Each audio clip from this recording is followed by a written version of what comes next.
Greetings. I hope everybody's doing okay. Now this is kuko ntugenda kulawo nnyo. Tubadde tubuze naye nga kwetuli.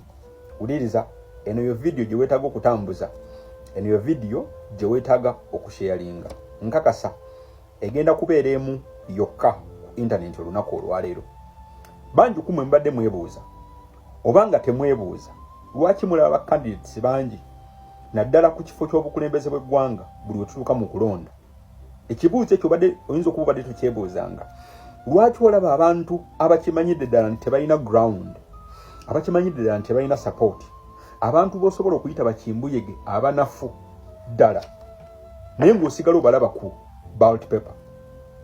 Gwe abadde yeebuuza lwaki kiri bwe kityo na lwaki basigala bajja ng'ate bakitegeerera ddala banafu tebagenda kuwangula. Wuliriza, bw'otambuza vidiyo eno egenda kuyamba bannayuganda bangi. Buli nakyemalira eyo strategy ye mu luzungu gye bayita the loser candidate strategy or the weaker candidate strategy. Bagikozesa batya era bafunamu ki? Point esooka, kibayamba ku creating illusion eya democracy nga webegezaako okwenyweza n'okunyweza ebigendo va mu kalulu. Bakikola batya? Nzikiriza nkuwe point 5 lwaki olaba candidate abasinga okuba banafu ku ballot papers naddala ku kifo ky'obukulembeze bw'eggwanga na lwaki bannakyemalira bakikola nnyo mu nsi ez'enjawulo. Vuga video kubanga egenda kubeera emu ku internet. Point esooka, flooding the ballot with weak opponents. N'ensonga lwaki they allow or even encourage multiple weak or fake candidates to run, knowing they have no real support or resources. These candidates divide the opposition vote and make the dictator appear more popular by comparison. Ensonga lwaki olaba candidate abasinga okuba banafu Menya Amanya Katumba Oye, Nobert Mawo, Patrick Amuliat, munafo wa UPC, ku mulundi guno ogenda kulaba Mathias Mpuuga, olabe Muhammad Nsereko. Ensonga lwaki ogenda kulaba candidate abafaanana ekika ekyo ku ballot paper. Ensonga eri emu, buli nakyemalira gy'akozesa okuyita mu bakandidate abo okugezaako okwawulamu obululu bwa opposition candidate omutuufu n'okugezaako okusiga ekifaananyi kya demokrasiya ne nakyemalira okwepoozinganga yasinga okubeera popular by comparison mu bakandidate bonna ababeera ku ballot paper. Eyo ensonga emu. Ensonga ey'okubiri, creating the illusion of choice. Bagezaako okuteekawo embeera n'okukulietingiramu endowooza nti olina ebyokusalawo bingi ku ballot paper. Having many candidates, even very clear losers, ng'okimanyidde ddala bagenda kuluzinga, makes the election look competitive to both the citizens and the international observers. Kati Museveni yakiyiga nti bw'oteeka olukalala lw'abacandidates abeesimbye ku kifo ky'obukulembeze bw'eggwanga nga bangi, okusookera ddala osiga ekifaananyi nti bannansi balina ebyokusalawo bingi. Kyakubiri, osiga ekifaananyi nti okulondako kuli competitive, abantu balina choices nyingi, naye ekisinga okuba ekikulu ekyama ekikusike kwe kusiga ekifaananyi kya demokrasiya ne competition to the international observers. Eyo badde kaadi ya Museveni bbanga lyonna.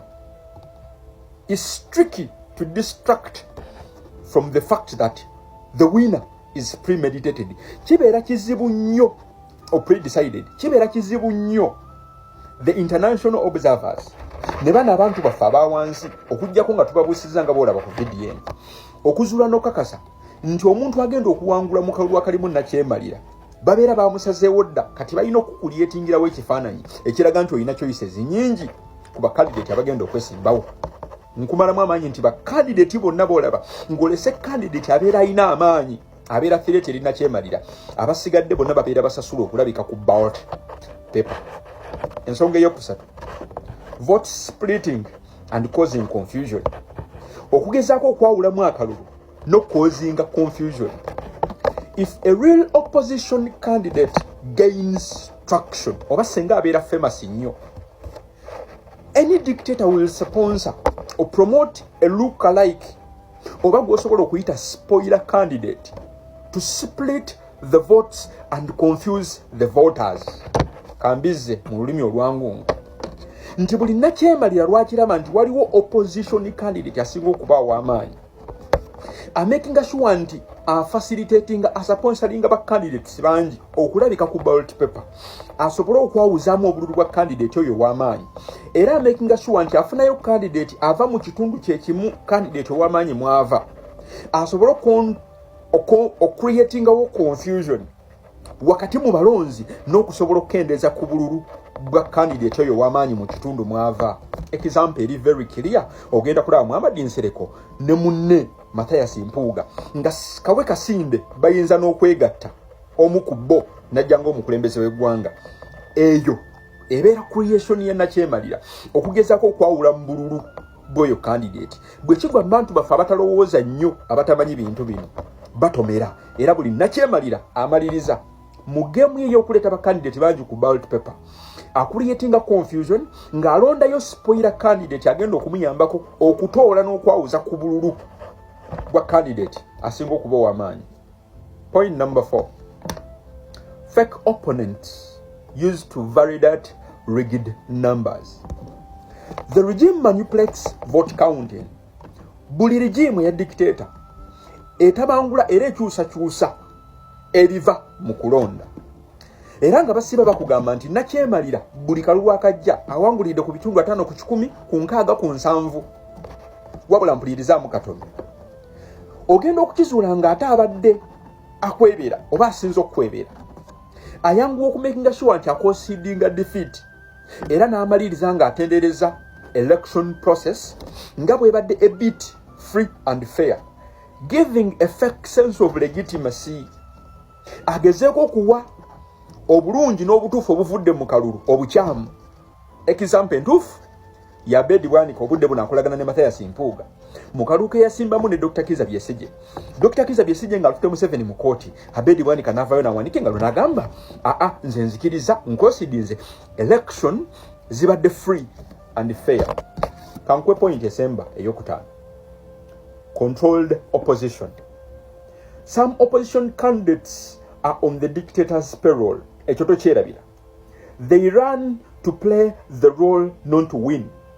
Ntiba candidate banju kuludda oluvuganya gavumenti abeefuula abavuganya gavumenti naye nga bali ku ssente ya nakyemalira nga bajja okwesimbawo mu kalulu kano si kuwangula wabula kuzanya paati yaabwe ebasasuza. They often avoid criticizing the regime directly. Era toli basanga nga balumba regime n'obusungu obungi. Ogenda kubasanga nga banyiivu nnyo era obukyawu obusungu obungi babuteeka ku opposition candidate asinga okuba w'amaanyi. Toli basanga nga banenya Museveni ne regime ye. Bano 24/7 obasanga banenya His Excellency Robert Kyagulanyi Ssentamu. And they act as role or royal players in the dictator's theatre. Mu bufunze ba candidate ekika kino ba fake opposition candidates bosanga mu kalulu oba ku ballot paper. Omugaso ogusinga okuba mukulu toli basanga nga balumba regime ng'ekizibu. Mu kulonda kwabwe kwonna ogenda kubasanga nga balumba opposition y'amaanyi ng'ekizibu oba nga balumba candidate asinga okuba ow'amaanyi ng'ekizibu.